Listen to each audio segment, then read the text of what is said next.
तो हेलो दोस्तों यार, स्वागत है आपका हमारे एक और न्यू वीडियो में और हमारे चैनल नॉर्मल एजुकेशन में। तो आज हम आपके लिए लेकर आए हैं कुछ इंडिया से रिलेटेड कुछ खास क्वेश्चन जो कि आपके लिए बहुत महत्वपूर्ण है।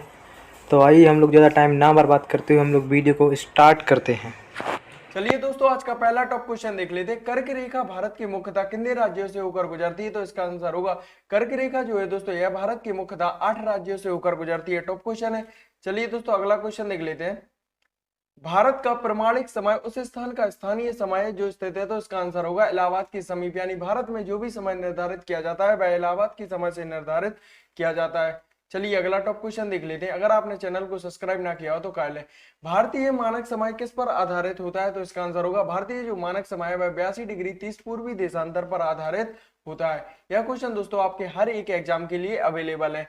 भारत की मुख्य भूमि की दक्षिणी सीमा क्या कहलाती है? टॉप क्वेश्चन है। तो भारत की जो मुख्य भूमि की दक्षिणी सीमा है वह 8 डिग्री 4 उत्तरी अक्षांश कहलाती है। चलिए अगला टॉप क्वेश्चन देखते हैं। कौन सी अक्षांश रेखा भारत के मध्य यानी बीचों बीच से होकर गुजरती है? तो इसका आंसर होगा कर्क रेखा। कर्क रेखा जो है दोस्तों, यह भारत के मुख्यतः 8 राज्यों से होकर गुजरती है। चलिए अगला क्वेश्चन देखते हैं। निम्न भारतीय राज्यों में से किससे होकर कर्क रेखा नहीं गुजरती है? तो इसका आंसर होगा उत्तर प्रदेश। उत्तर प्रदेश राज्य से कर्क रेखा नहीं गुजरती, जबकि जो उत्तर प्रदेश है यह भारत का उत्तरी हिस्सा कहलाता है। जबकि झारखंड, गुजरात और मध्य प्रदेश से कर्क रेखा गुजरती है। चलिए अगला क्वेश्चन देखते हैं। टॉप क्वेश्चन है। सर्वप्रथम इंडिया शब्द का प्रयोग भारत के लिए किस भाषा में किया गया है? तो सर्वप्रथम जो इंडिया शब्द का प्रयोग है वह भारत में ग्रीक भाषा के लिए किया गया है। चलिए अगला क्वेश्चन देखते हैं। आपको जितने भी क्वेश्चन आ रहे हो दोस्तों उसका आंसर आप कमेंट में जरूर लिखें। भारत में निम्न में से किस राज्य की जो है तटरेखा वह सबसे लंबी मानी जाती है? तो इसका आंसर होगा गुजरात राज्य की, लगभग 1496 किलोमीटर है। चलिए अगला क्वेश्चन देखते हैं। अगला टॉप क्वेश्चन है। प्राचीन भारतीय भौगोलिक मान्यता के अनुसार जो अपना भारत है वह किस द्वीप का अंग माना जाता है? तो इसका आंसर होगा भारतवर्ष जो है वह जम्बू द्वीप का अंग माना गया है। चलिए अगला क्वेश्चन देखते हैं। भारत में मुख्यतः ऐसे कितने राज्य हैं जो समुद्र तट रेखा से जुड़े हुए हैं? तो भारत के मुख्यतः ऐसे 9 राज्य हैं जो समुद्र तट रेखा से जुड़े हुए हैं, जबकि भारत की जो सबसे लंबी सीमा बनाता है वह गुजरात राज्य बनाता है, लगभग 1496 किलोमीटर के साथ। चलिए अगला टॉप क्वेश्चन देखते हैं। इंडियन स्टैंडर्ड टाइम यानी भारतीय मानक समय और ग्रीनविच समय में लगभग कितने का अंतर पाया जाता है? टॉप क्वेश्चन है। तो इसका आंसर होगा 5 घंटे 30 मिनट। चलिए अगला टॉप क्वेश्चन देखते हैं। अगर आपने चैनल को सब्सक्राइब ना किया हो तो कर लें। भारत का ध्रुव यानी दक्षिणी भाग भूमध्य रेखा से लगभग कितनी दूरी पर है? यानी भारत का जो दक्षिणी हिस्सा है वह भूमध्य रेखा से लगभग कितनी दूरी पर है? तो इसका आंसर होगा 876 किलोमीटर। टॉप क्वेश्चन है। चलिए अगला क्वेश्चन देख लेते हैं। भारत का वह राज्य जिससे होकर कर्क रेखा गुजरती है? तो इसका आंसर होगा झारखंड। झारखंड राज्य से जो है कर्क रेखा गुजरती है, जबकि बिहार, हिमाचल प्रदेश और जम्मू कश्मीर है यह सब भारत के उत्तरी हिस्से कहलाते हैं। चलिए अगला क्वेश्चन देखते हैं। भारत की जो स्थलीय सीमा की लंबाई है वह लगभग कितनी मानी गई है? तो इसका आंसर होगा भारत की जो स्थलीय सीमा की लंबाई है वह लगभग 15,200 किलोमीटर मानी गई है। चलिए अगला टॉप क्वेश्चन देखते हैं। टॉप क्वेश्चन है। भारत का दक्षिणतम बिंदु मुख्यतः क्या कहलाता है? तो इसका आंसर होगा भारत का जो मुख्यतः दक्षिणतम बिंदु है वह इंदिरा पॉइंट कहलाता है, जबकि भारत का जो उत्तरी बिंदु है वह इंदिरा कॉल कहलाता है। चलिए अगला टॉप क्वेश्चन देखते हैं। द्वीपों सहित भारत की तटरेखा की लंबाई लगभग कितनी मानी जाती है? तो द्वीपों सहित जो भारत की तटरेखा की लंबाई है वह 7,516.5 किलोमीटर मानी जाती है, जबकि अकेली तटरेखा की लंबाई की बात करें तो 6100 किलोमीटर मानी जाती है। चलिए अगला टॉप क्वेश्चन देख लेते हैं। भारत के दक्षिण में सबसे दूरस्थ स्थल कौन सा है? तो इसका आंसर होगा भारत के दक्षिण में जो सबसे दूरस्थ स्थल है बांद्रा पॉइंट को माना जाता है। चलिए अगला टॉप क्वेश्चन देख लेते हैं। भारत की उत्तर से दक्षिण तक की लंबाई कितनी निर्धारित की गई है? तो भारत की जो उत्तर से दक्षिण तक की लंबाई है वह 3,214 किलोमीटर निर्धारित की गई, जबकि भारत की जो पूर्व से पश्चिम तक की लंबाई है वह 2,933 किलोमीटर निर्धारित की गई है। चलिए अगला टॉप क्वेश्चन देख लेते हैं। इंदिरा पॉइंट को अन्य किस नाम से भी जाना जाता है? तो इसका आंसर होगा इंदिरा पॉइंट को हम लोग पिग्मेलियन पॉइंट, लाइचेन पॉइंट और पार्सन पॉइंट के नाम से भी जानते हैं। तो इसका आंसर होगा उपयुक्त सभी। चलिए अगला क्वेश्चन देखते हैं। भारत की पूर्व से पश्चिम तक की लंबाई कितनी निर्धारित की गई है? तो भारत की जो पूर्व से पश्चिम तक की लंबाई है वह 2,933 किलोमीटर निर्धारित की गई है, जबकि भारत की जो उत्तर से दक्षिण तक की लंबाई है वह 3,214 किलोमीटर निर्धारित की गई है। चलिए अगला क्वेश्चन देखते हैं। टॉप क्वेश्चन है आपके हर एक एग्जाम के लिए। निम्न में से कौन सा स्थान ऐसा है जो भूमध्य रेखा के सबसे निकटतम स्थित है? तो इसका आंसर होगा इंदिरा पॉइंट, जबकि जो इंदिरा कॉल है यह भारत का सबसे उत्तरी हिस्सा कहलाता है। चलिए अगला टॉप क्वेश्चन देखते हैं। भारत की मुख्यतः जो तट रेखा की लंबाई है वह कितनी निर्धारित की गई है? तो भारत की जो तट रेखा की लंबाई है वह 6100 किलोमीटर निर्धारित की गई है, जबकि भारत की द्वीपों सहित जो तट रेखा की लंबाई है वह 7516.5 किलोमीटर निर्धारित की गई है। चलिए अगला टॉप क्वेश्चन देखते हैं। भारतीय भूमि का सर्वाधिक उत्तरी भाग क्या कहलाता है? तो भारतीय भूमि का जो सर्वाधिक उत्तरी भाग है वह इंदिरा कॉल कहलाता है, जबकि भारतीय भूमि का सर्वाधिक जो दक्षिणी भाग है वह इंदिरा पॉइंट कहलाता है। चलिए अगला टॉप क्वेश्चन देखते हैं। आपको जितने भी क्वेश्चन आ रहे हैं दोस्तों उसका आंसर आप कमेंट में जरूर लिखें। भारत का क्षेत्रफल विश्व के कुल भौगोलिक क्षेत्रफल का मुख्यतः कितना हिस्सा माना जाता है? तो इसका आंसर होगा 2.4%। टॉप क्वेश्चन है, यह क्वेश्चन दोस्तों एसएससी में कई बार पूछा गया है। चलिए अगला टॉप क्वेश्चन देखते हैं। भारत का दक्षिणतम स्थान जो इंदिरा पॉइंट है वह निम्न में से कहां पर स्थित है? तो इसका आंसर होगा जो दक्षिणतम स्थान इंदिरा पॉइंट है वह अंडमान निकोबार द्वीप समूह में स्थित है, ध्यान रखना है। चलिए अगला क्वेश्चन देख लेते हैं। टॉप क्वेश्चन है। भारत की कुल क्षेत्रफल का कितना प्रतिशत जो भाग है वह पर्वतीय क्षेत्र के अंतर्गत आता है? तो इसका आंसर होगा 10.7% भाग भारत के पर्वतीय क्षेत्र के अंतर्गत आता है। चलिए अगला क्वेश्चन देखते हैं। अगला टॉप क्वेश्चन है। भारत की मुख्य भूमि को रामेश्वर द्वीप से कौन अलग करता है? तो इसका आंसर होगा भारत की मुख्य भूमि को जो रामेश्वर द्वीप से है वह पंबन चैनल के माध्यम से अलग किया जाता है। चलिए अगला टॉप क्वेश्चन देखते हैं। संपूर्ण भारत के कितने प्रतिशत भूभाग पर पर्वत और पहाड़ियों का विस्तार पाया जाता है? तो इसका आंसर होगा 29.3% भाग पर जो है पर्वत और पहाड़ियों का विस्तार पाया जाता है। टॉप क्वेश्चन था। चलिए अगला क्वेश्चन देखते हैं। आदम का जो पुल है वह निम्न में से किन दो देशों के बीच स्थित है? तो जो आदम का पुल है वह भारत एवं श्रीलंका के बीच स्थित है। चलिए अगला क्वेश्चन देखते हैं। संपूर्ण भारत के कितने प्रतिशत भूभाग पर केवल पठार का विस्तार पाया जाता है? तो इसका आंसर होगा 10.7% भाग पर केवल पठार का विस्तार ही पाया जाता है। चलिए अगला टॉप क्वेश्चन देखते हैं। अगर आपने चैनल को लाइक ना किया हो तो कर लें। निम्न द्वीपों के युग्म से कौन सा एक 10 अंश जलमार्ग द्वारा आपस में पृथक किया जाता है, यानी 10 डिग्री चैनल के माध्यम से किसको अलग किया जाता है? तो इसका आंसर होगा 10 डिग्री चैनल के माध्यम से अंडमान और निकोबार द्वीप समूह को अलग किया जाता है। चलिए अगला टॉप क्वेश्चन देखते हैं। संपूर्ण भारत के कितने प्रतिशत भूभाग पर केवल मैदान का विस्तार पाया जाता है? तो इसका आंसर होगा 43% भाग पर केवल मैदान का विस्तार पाया जाता है। चलिए अगला क्वेश्चन देख लेते हैं। दक्कन जो पास है वह किसके बीच स्थित है? तो दक्कन पास जो है वह दक्षिणी अंडमान एवं छोटे अंडमान के बीच स्थित माना गया है। चलिए अगला क्वेश्चन देखते हैं। भारत की जो प्रादेशिक जल सीमा है वह समुद्र तट से लगभग कितने समुद्री मील की दूरी पर है, यानी भारत की जो समुद्री सीमा है वह लगभग कितनी दूरी पर निर्धारित की गई है? तो इसका आंसर होगा भारत की जो समुद्री सीमा है वह 12 मील तक निर्धारित की गई है। चलिए अगला टॉप क्वेश्चन देखते हैं। श्रीलंका को भारत से अलग करती है, यानी श्रीलंका को भारत से किसके माध्यम से अलग किया जाता है? तो श्रीलंका को भारत से पाक जल संधि के माध्यम से अलग किया जाता है। चलिए अगला टॉप क्वेश्चन देख लेते हैं। भारत तथा चीन के बीच सीमा बनाने वाली रेखा को किस नाम से जाना जाता है? तो इसका आंसर होगा भारत तथा चीन के बीच सीमा बनाने वाली रेखा को हम लोग मैकमोहन रेखा के नाम से भी जानते हैं। चलिए अगला टॉप क्वेश्चन देख लेते हैं। भारत और पाकिस्तान के बीच जो अंतरराष्ट्रीय सीमा है वह किसके द्वारा निर्धारित की गई है? तो भारत और पाकिस्तान के बीच जो अंतरराष्ट्रीय सीमा है वह रेडक्लिफ लाइन निर्धारित की गई है। चलिए अगला टॉप क्वेश्चन देखते हैं।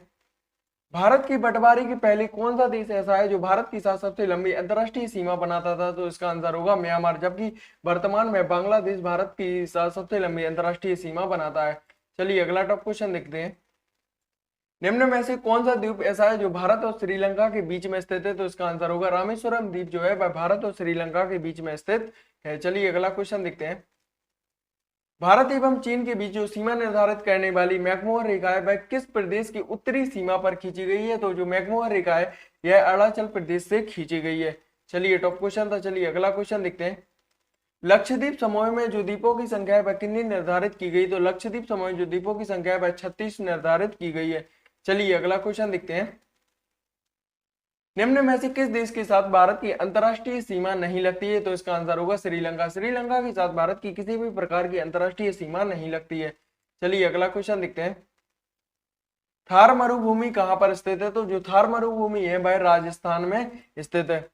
चलिए अगला क्वेश्चन देखते हैं। आपको जितने भी क्वेश्चन आ रहे हो उसका आंसर आप कमेंट में जरूर लिखें। अगला क्वेश्चन है आपके लिए, दक्षिण गंगोत्री क्या है? तो जो दक्षिण गंगोत्री है वह अंटार्कटिका में स्थित भारतीय वैज्ञानिक एक अनुसंधान केंद्र है। चलिए अगला टॉप क्वेश्चन देखते हैं। निम्न में से किस भारतीय राज्य की जो समुद्र तटीय सीमा है वह सबसे छोटी मानी जाती है? तो इसका आंसर होगा गोवा, जबकि सबसे लंबी जो समुद्र तटीय सीमा है वह गुजरात राज्य की मानी जाती है, लगभग 1496 किलोमीटर। चलिए अगला टॉप क्वेश्चन देखते हैं। वर्तमान में भारत के किस स्थान को सफेद पानी के नाम से भी जाना जाता है? तो इसका आंसर होगा सियाचिन, जबकि काले पानी के नाम से अंडमान निकोबार द्वीप समूह को जाना जाता है। चलिए अगला क्वेश्चन देखते हैं। भारत की सबसे लंबी जो अंतरराष्ट्रीय सीमा है वह किस देश के साथ लगती है? तो भारत की वर्तमान में जो सबसे लंबी अंतरराष्ट्रीय सीमा है वह बांग्लादेश के साथ लगती है, जबकि बंटवारे के पहले भारत की जो सबसे लंबी अंतरराष्ट्रीय सीमा लगती थी वह म्यांमार के साथ लगती थी। चलिए अगला टॉप क्वेश्चन देखते हैं। हैदराबाद का जुड़वा नगर किसे माना जाता है? तो इसका आंसर होगा हैदराबाद का जो जुड़वा नगर है वह सिकंदराबाद को माना जाता है।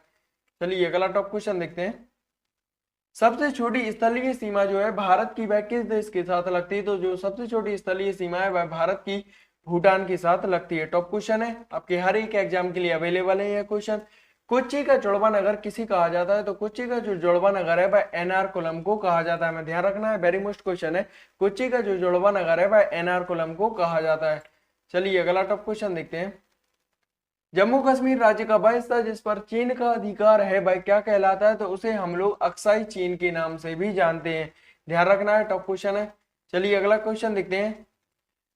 गारो खासी एवं जो जैंतिया पहाड़ियां हैं संरचना एवं उत्पत्ति की दृष्टि से निम्न में से किसका एक महत्वपूर्ण भाग माना गया है? तो गारो खासी एवं जयंतियों को हम लोग पूर्वोत्तर पहाड़ी के नाम से भी जानते हैं, क्योंकि गारो खासी एवं जो जयंतियां हैं यह पूर्व तथा उत्तर में स्थित है, अतः इन्हें पूर्वोत्तर पहाड़ी के नाम से भी जाना जाता है। चलिए अगला टॉप क्वेश्चन देखते हैं। निम्न में से कौन सा तट पश्चिमी तट का भाग नहीं है? तो इसका आंसर होगा कोरोमंडल तट। कोरोमंडल तट जो है यह पूर्वी तट का भाग है, जबकि तमिलनाडु के तट को कोरोमंडल तट कहा जाता है और केरल के तट को मालाबार तट कहा जाता है। चलिए अगला टॉप क्वेश्चन देखते हैं। भारत का पूर्वी समुद्री तट को किस नाम से जाना जाता है? तो भारत के पूर्वी समुद्री जो तट है उसे कोरोमंडल तट के नाम से जाना जाता है, जबकि पश्चिमी तट को मालाबार तट के नाम से जाना जाता है, जबकि केरल के तट को मालाबार तट कहा जाता है और तमिलनाडु के तट को कोरोमंडल तट कहा जाता है। चलिए अगला क्वेश्चन देख लेते हैं। भारतीय उपमहाद्वीप मूलतः एक विशाल भूखंड का भाग था जिसे हम लोग आज गोंडवाना लैंड के नाम से भी जानते हैं। चलिए अगला क्वेश्चन देखते हैं। कोंकण तट का जो विस्तार है वह कहां से कहां तक फैला हुआ है? तो जो कोंकण तट है वह गोवा से दमन तक फैला हुआ है। मोस्ट क्वेश्चन है। चलिए अगला क्वेश्चन देखते हैं। निम्न में से कौन सा नगर जो है वह कर्क रेखा के सबसे निकटतम स्थित है? तो इसका आंसर होगा अगरतला। अगरतला जो है यह एक राजधानी है तथा त्रिपुरा राज्य की राजधानी। चलिए अगला टॉप क्वेश्चन देख लेते हैं। लक्षद्वीप समूह में द्वीपों की उत्पत्ति है वह किस प्रकार से मानी जाती है? तो इसका आंसर होगा प्रबाल उत्पत्ति से। प्रबाल जो होते हैं एक प्रकार के छोटे छोटे जीव होते हैं तथा यह मरने के बाद द्वीप में परिवर्तित हो जाते हैं। चलिए अगला क्वेश्चन देख लेते हैं। टॉप क्वेश्चन है। निम्न में से कौन सा कथन सत्य है? चलिए देखते हैं। क्षेत्रफल की दृष्टि से भारत विश्व में 7वें तथा जनसंख्या की दृष्टि से दूसरे स्थान पर है, तो इसका आंसर होगा बिल्कुल सही है। भारत की जो आकृति है वह चतुष्कोणीय है, बिल्कुल सही है। भारत जो है यह पूर्णतः उत्तरी गोलार्ध में स्थित है, बिल्कुल सही है, तो इसका आंसर होगा उपयुक्त सभी। चलिए अगला टॉप क्वेश्चन देखते हैं। लक्षद्वीप समूह स्थित है, तो जो लक्षद्वीप समूह है वह अरब सागर में स्थित है। टॉप क्वेश्चन था। चलिए अगला क्वेश्चन देखते हैं। निम्न में से कौन सा एक केंद्र शासित प्रदेश नहीं है? तो इसका आंसर होगा त्रिपुरा। त्रिपुरा यह एक राज्य है तथा इसकी राजधानी अगरतला को मानी जाती है। चलिए अगला क्वेश्चन देखते हैं। किस भारतीय राज्य की जो सीमा है वह सर्वाधिक राज्यों की सीमा को स्पर्श करती है? तो इसका आंसर होगा उत्तर प्रदेश। लगभग उत्तर प्रदेश की जो सीमा है वह 5 राज्यों की सीमा को स्पर्श करती है। टॉप क्वेश्चन था। चलिए अगला क्वेश्चन देख लेते हैं। न्यूमोर जो द्वीप है वह कहां पर स्थित है? तो न्यूमोर द्वीप जो है वह बंगाल की खाड़ी में स्थित है तथा न्यूमोर द्वीप की वजह से भारत और बांग्लादेश के बीच में विवाद है। चलिए अगला क्वेश्चन देखते हैं। टॉप क्वेश्चन है। भारतीय क्षेत्र में स्थित दो प्रमुख ज्वालामुखी द्वीप कौन से हैं? तो इसका आंसर होगा भारतीय क्षेत्र में स्थित दो प्रमुख जो ज्वालामुखी द्वीप है वह बैरन एवं नारकोंडम को माना जाता है। टॉप क्वेश्चन था। चलिए अगला क्वेश्चन देखते हैं। सियाचिन ग्लेशियर क्षेत्र के ऊपर किन के बीच झगड़ा है? तो जो सियाचिन ग्लेशियर है जम्मू कश्मीर राज्य में स्थित है तथा इनके चक्कर में भारत और पाकिस्तान के बीच झगड़ा है। चलिए अगला क्वेश्चन देखते हैं। जो न्यूमोर द्वीप है यह बंगाल की खाड़ी में स्थित है, किन दो देशों के मध्य विवाद का कारण है? तो जो न्यूमोर द्वीप है वह भारत और बांग्लादेश के बीच विवाद का कारण माना जाता है। चलिए अगला टॉप क्वेश्चन देखते हैं। सियाचिन जो ग्लेशियर है वह भारत के किस राज्य में स्थित है? तो सियाचिन ग्लेशियर भारत के जम्मू कश्मीर राज्य में स्थित है। टॉप क्वेश्चन था। चलिए अगला क्वेश्चन देख लेते हैं। विश्व के 2.4% क्षेत्रफल में भारत विश्व की कितनी प्रतिशत जनसंख्या का पोषण करता है? तो इसका आंसर होगा 17.5% जनसंख्या का जो है भारत पोषण करता है। चलिए अगला क्वेश्चन देखते हैं। आपके हर एक एग्जाम के लिए यह क्वेश्चन अवेलेबल है, अगर आपने चैनल को लाइक ना किया हो तो कर लें। भारत की मुख्य भूमि की दक्षिणतम सीमा क्या कहलाती है? तो भारत की मुख्य भूमि की जो दक्षिणतम सीमा या फिर दक्षिणी नोक है वह इंदिरा बिंदु या फिर इंदिरा पॉइंट को माना जाता है। आज की वीडियो में बस दोस्तों इतना ही। हम आपके लिए टॉप क्वेश्चन लाते रहेंगे और आपकी बेस्ट तरीके से तैयारी करवाते रहेंगे। धन्यवाद दोस्तों। अगर आपने चैनल को लाइक शेयर एंड सब्सक्राइब ना किया हो तो कर लें।